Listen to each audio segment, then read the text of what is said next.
Cheska POV. Habang naglalaro, sobrang sweet ni Leo sa akin.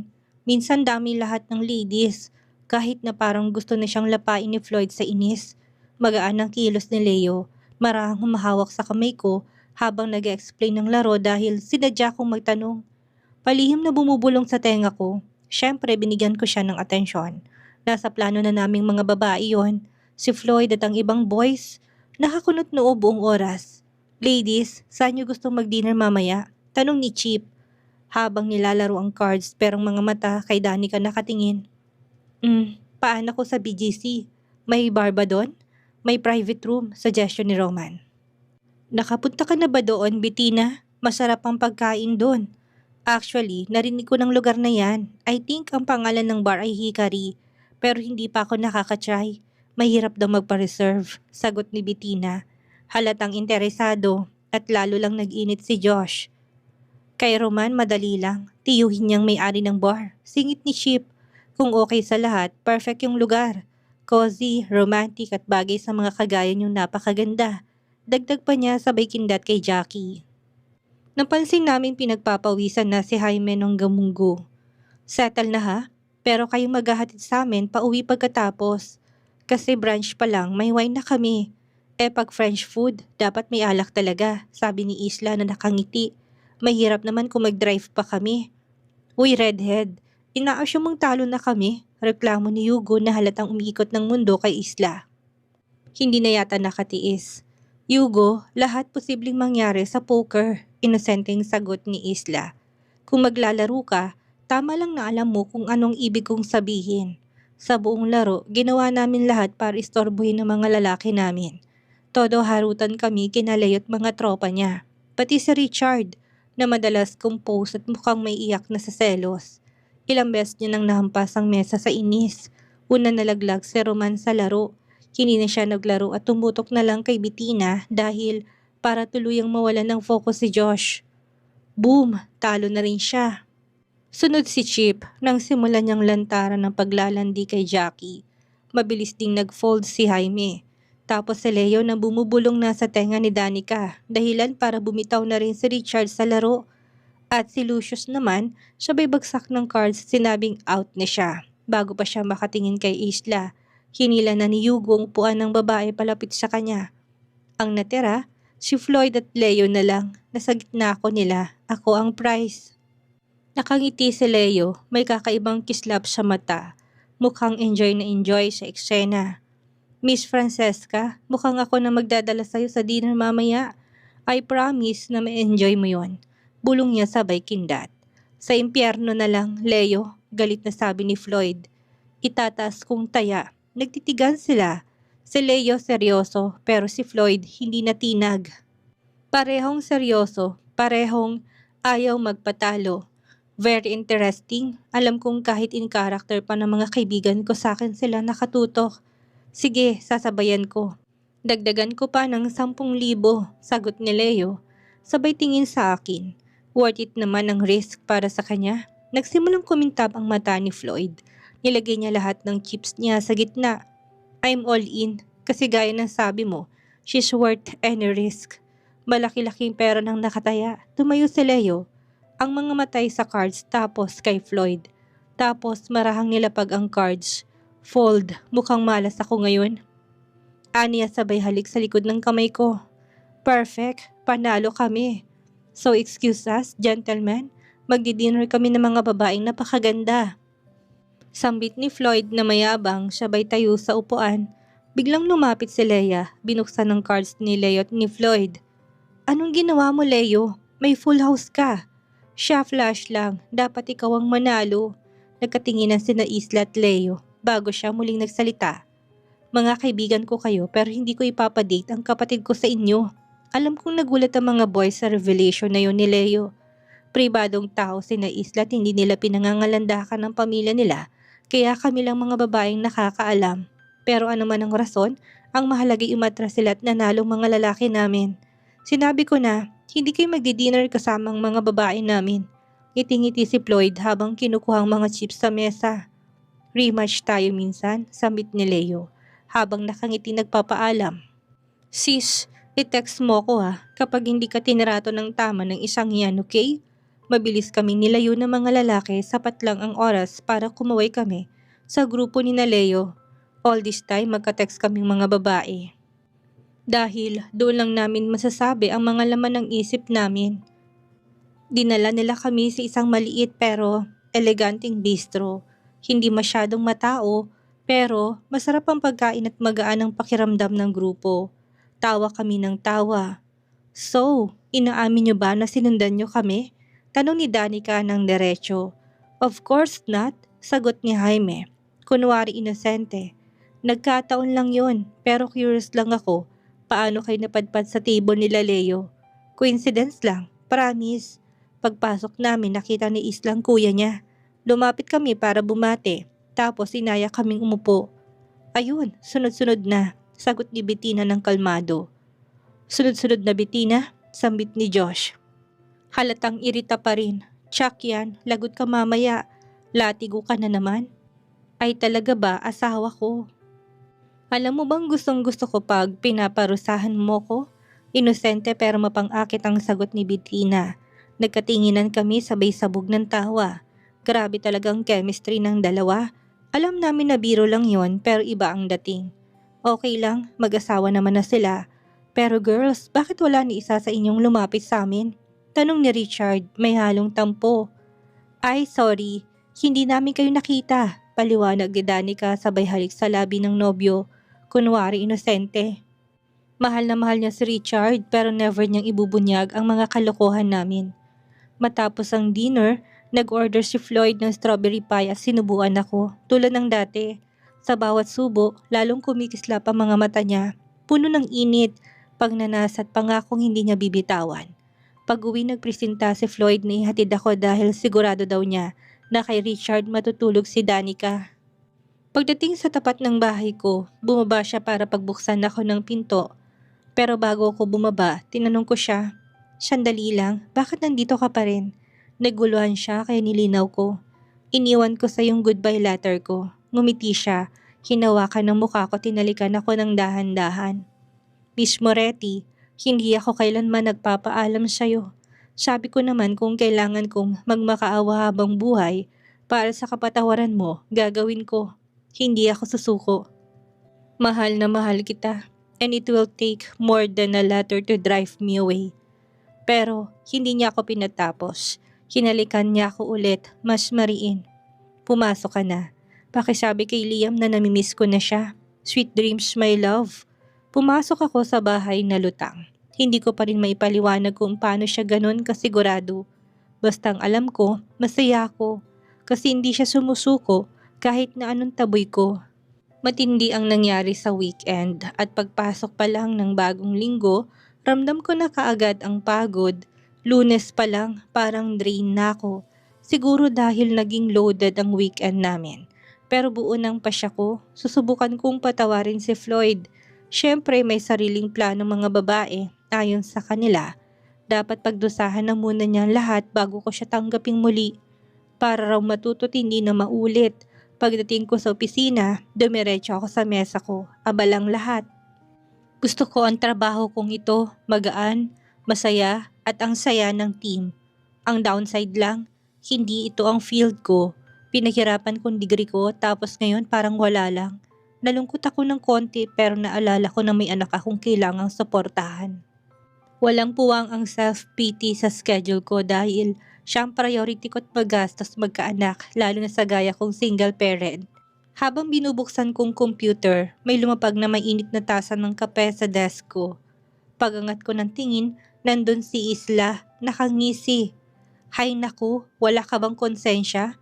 Ganyan ka na naman kaganda ngayong araw, maganda ka na nga nag-ayos ka pa. Hustisya naman, biro niya. Napangiti ako. Kinakain ka na ng tingin ng mga lalaki sa department natin. Pati kuya ko parang tinamaan na. Kung hindi ko lang alam na mahal mo pa si Floyd, bet na bet ko sana na maging sister-in-law ka. Grabe ka naman, curious lang sila. Bagong salta lang kasi ako dito. Ikaw, kinagat mo ba yung chocolate candy mo nang ihatid ka niya? Tanong ko habang umiinom ng kape. Naku girl, ang yummy niyang tingnan pero hindi ako kinaya. Matapos mong ikwentong pagiging babaero niya noon, kinabahan ako. Sagot niya habang umupo at pinatong ang baba sa kamay. May trauma ako sa babaero eh. Good morning ladies, bati ni Mr. Glenn Santos habang papalapit sa amin. Good morning boss, sabay naming bati. Miss Moretti, alam ko humingi ka ng early out today dahil may doctor's appointment ka. Pero, pwede mo bang reschedule? Pasensya na, pero yung 2 o'clock client natin, nilipat ang meeting sa 5. Hindi ko siya makumbinsin na bukas na lang. Alam mo naman na importante siya at kailangan talaga kita doon. No problem boss, I'll reschedule. Let's close that deal, sagot ko sabay ngiti. Salamat iha, pwede mong ilipat ang appointment sa kahit na anong araw. Off ka na kaagad pag resched mo para sa abala. Tinawagan ko ang clinic, agad naman silang sumagot. Hi, si Francesca Moretti to. Hi Miss Moretti, tatawagan na sana kita to confirm your appointment today. Buti na lang nauna ka. Actually, kailangan ko siyang i-reschedule. Okay lang ba? Of course, thank you sa heads up. Buti nga't may naghihintay na patient na umaasang may magka-cancel. Sandali ha, i-check kong schedule. Para alam ko kung saan ka isisingit. Habang naghihintay ako, nakuha ng atensyon kong komosyon sa entrance ng department namin. 2 lalaki ang pumasok bitbit ang sobrang laking flower arrangements. Isa ay puro tulips, kaya alam ko na kaagad kung kanino galing. Nagumpisa ng bulungan sa buong opisina. Parang gusto ko na lang magtago sa ilalim ng mesa. Miss Francesca Moretti, tanong ni isa na makalapit sa desk ko. I'll call back later para sa rescheduling. Salamat. Sabi ko kagad, sabay baba ng tawag. Yes, ako si Francesca Moretti. Para sa'yo to, nilapag niya ang sobrang laki at sobrang bango na bouquet sa mesa ko. Halos hindi ko na makita ang kausap ko. Pakisign na lang dito. Pumirma ako para na lang akong robot. Nang ibinalik kong clipboard, ngumiti siya sabay sabing. Isa ito sa pinakamalaking bouquet na na-deliver ko. Either sobrang love ka niya or malaki ang kasalanan niya. Pero either way, mahal ka niya, ma'am. Thank you po and enjoy your flowers. Natawa ko sa huli niyang sinabi. Umalis na siya at nanatili ako nakatingin sa dambuhalang arrangement na halos sumakop sa buong mesa ko. Pagtingin ko sa kanan, si Isla nakangiti din. Meron din siyang ganong kalaking bouquet. Si Yugong nagpadala nito, pero may problema ako. Mas malaki pa to sa akin. Paano ko to iuwi? Gulat niyang tanong. Same, hindi ko rin alam, sabay tawa ko. Nagring ang phone ko. Si Danica, euphoric ang boses. Bestie, yung prince ko nagpadala ng pasabog na bouquet. Sobrang laki. Si Richard din? Tanong ko, kinukutuban na ako. Ha? Anong ibig mo sabihin? Wait, nagpa-picture ako ng bouquet at sinend sa kanya. Pinasan ko rin kay Islang kanya. Check your phone. Mga loko, alam ko na. Nakipagsabuatan si Richard. Teka, i-check ko si Jackie at Bettina, sandali lang. Binaba niyang tawag. Maya-maya lang nag-pop ng messages. Lahat kami naka-receive ng malahardi na bulaklak. Coordinated, effort, confirm. Ang lalaki ng mga arrangement. Naging sentro kami ng chismis buong araw. Sobrang extra ng mga lalaki. Pwede namang simpleng bulaklak lang, hindi ba? Sinadya, wala kaming choice. Tinawagan na namin ng mga lalaki namin para sila nang sa mundo. Hindi talaga pwedeng kami lang ang mag-uuwi ng ganito. Saka kung iiwan na display sa opisina, lalala lang ang chismis. Love, sobrang saya ko na marinig kong boses mo. Bati nga kagad ni Floyd sa akin. Isang ring pa lang sinagot niya na ang tawag ko. Parang hinihintay niya ako. Naririnig ko rin si Hugo sa background. Kinakausap si Isla. Floyd, nasiraan ka na ba ng bait? Para ka nagpadala ng buong botanical garden dito sa opisina. Sakop na ng bulaklak yung mesa ko. Reklamo ko kahit nakinikilig naman talaga ako. Masyado bang malaki? Next time mas maliit na lang. Gusto lang kitang i-spoil. Sagot niya, chill lang ang loko. Hindi ko man lang kayang buhatin tong bouquet. Lahat ng tao nakatingin sa amin ni Isla. Para kaming finalist sa Miss Universe dito sa opisina. Maganda nga yun. At least alam ng lahat na tikan na kayo. Don't worry love. Susunduin ko kayo. Makikipaglaro na ako kay Liam. Miss na miss ko ng body ko. Nang mabanggit niyang anak ko, parang bigla kong lumambot. Hindi na siya humingi ng permiso. Nakagawa na siya ng sarili niyang plano. Halos makalimutan ko nang sasabihin ko, pero bumalik din ang alaala ko. At sino nagsabing boyfriend kita? Tanong ko. Francesca, hindi na dapat natin pagtalunan yan. You are mine. Grabe ka, ang drama mo naman. Hindi to drama, totoo lang, you are mine. And I am yours kahit nagalit ka. Hindi yun nagbabago, mahal kita at patatawarin mo rin ako. Oras lang ang kalaban pero ngayon, girlfriend pa rin kita. Nakakaloka ka talaga, bulong ko habang napapangiti na rin. Gusto pa sana kitang kausapin buong araw. Pero kailangan ko magtrabaho para sa future natin tatlo. Susunduin kitang mamaya, okay? Miss na kita. Tapos binaba niya ng tawag at ako, nakangiti sa phone screen, parang tanga. Floyd POV. Nakasabay namin ni Hugo si Richard pagpasok namin sa Versosa Holdings building. Galing kami sa lunch kasama sina Jaime, Josh at iba pa. At oo, nasyak talagang mga babae sa mga flower arrangement na pinadala namin. Tama nga lang yun sa kanila. Sa totoo lang, sa una ayaw ko na sanang ituloy. Sobra nga naman kasi, buti sana kung normal na bulaklak lang ang pinili nila, ay sobrang laki. Halos kasing tangkad na ng mga babae. Pero kinumbinsi ako kina Hugo at Jaime, sabi nila sa sobrang over the top nito. Mapipilitan ng mga babae na tawagan kami para magreklamo at sakto, yun ngang excuse namin para sunduin sila at makasama. Game din sina Josh at Richard, kaya ayun napasobra talaga. Pagdating namin sa floor ng mga babae, nakita namin ang mga mesa nila at doon ko lang talaga na-realize kung gaano nga kalaki ang problemang kami mismo may gawa. Ang lalaki ng bouquet. Para silang nagtatrabaho sa ilalim ng puno. Nagkatinginan kami ni Hugo. Pilit pinipigil ang tawa. Kumusta ang mga pinakamagandang babae sa mundo? Bati ni Hugo sa malanding tono. Pero bago pa kami tingnan ng mga babae, nagkatinginan na muna sila. Tapos sabay-sabay ng death stare sa amin. Hindi sila natutuwa pero alam ko naman na kahit papani kinikilig sila sa gesture. Ayaw lang nilang aminin dahil gaya ng mga bouquet, nabigay namin ng taas din ng pride ng mga minamahal namin. Alam niyo ba kung ilang bulaklak ang nasa mga bouquet na to? Kami kasi alam namin, may pa-betting pool pa nga mga office mates namin, pati si boss na kisali. Galit na bungad ni Francesca. Alam niyo kung anong tawag sa amin ngayon dito? The Flower Girls. At yan na yata ang pinaka-subtle na nickname na tinanggap namin buong araw. Dagdag ni Isla, halatang inis din. Okay fine, napasobra nga pero ang cute nila habang galit na tinatapakan kami. Hindi man nila aminin, walang babaeng hindi matutuwa sa bulaklak kahit pa na sobrang dami. Ay redhead, huwag ka na magalit, romantic gesture lang yon. Aminado kami na medyo napasobra lang, sabi ni Hugo habang hinalikan ng kamay ni Isla. Romantic? Hindi na to romantic, megalomaniac to. Hirit ni Francesca.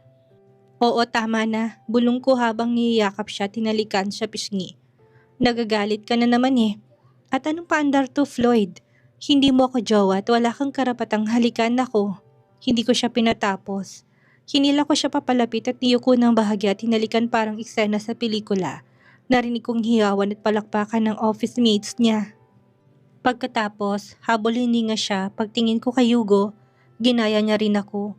Si Isla ganun din, breathless. Pagkatapos, nakangiti si Loco sabay sabing, sa wakas, nahalikan ko na si Redhead. Let's go girls. Ihatid namin kayo at magiging mga alipin nyo ngayon. Sabi ko habang binubuhat ang dambuhalang bouquet mula sa mesa ni Francesca. Oo na, overkill na talaga pero worth it. Pagdating namin sa village ni Francesca, nandun si Mang Kaloy, ang paborito kong guard. Gaya ng dati, binati niya ako ng malapad ng ngiti.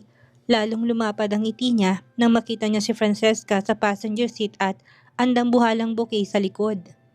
Talagang todo effort ka iho, nakangiting sabi ni Mang Kaloy sa akin. Hello Francesca, makukuha ko rin ang forgiveness niya Mang Kaloy, konting kembot na lang, sagot kong puno ng kumpiyansa. Nakikisali ka rin Kaloy? Tanong ni Francesca, nakataas ang kilay. Iha, hopeless romantic ako at makikita kong mahal ka talaga niya. Bagay kayo.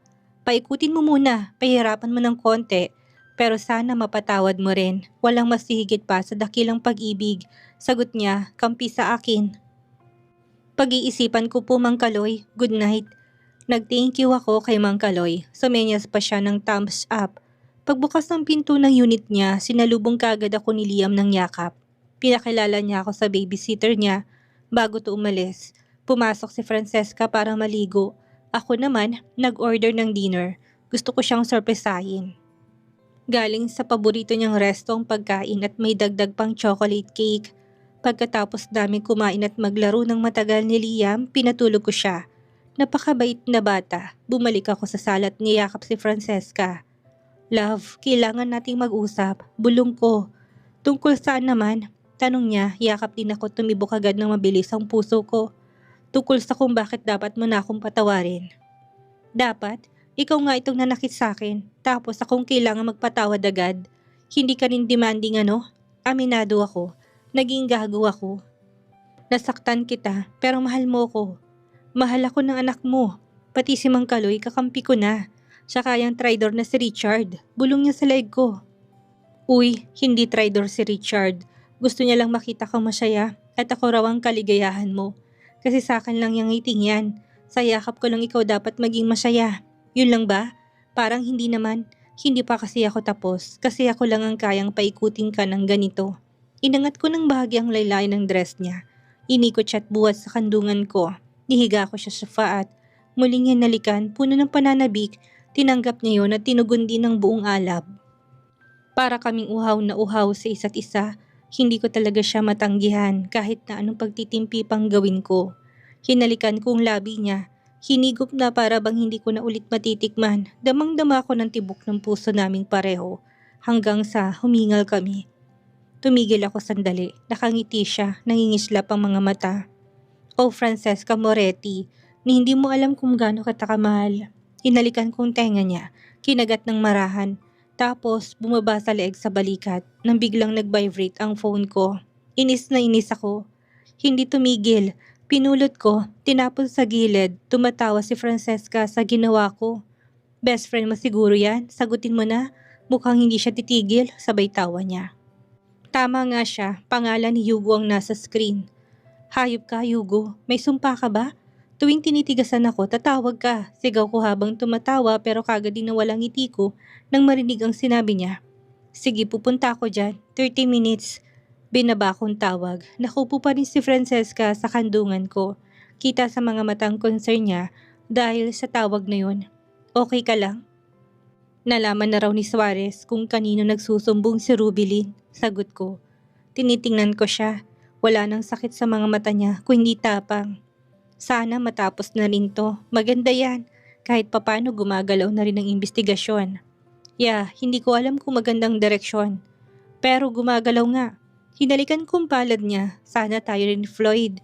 Hindi ko pa alam. Sagot niya sabay tayo. Shit ka talaga, Hugo. Bulong ko. Natawa siya. Love, kailangan ko umalis pero gusto ko pa sana magtagal. Pwede bang ituloy natin to? Mamaya? Tawagan mo ko. Baka sakali maging generous ako. Sabi niya sabay ngiti. Hinalikan ko siya sa huling pagkakataon at saka umalis.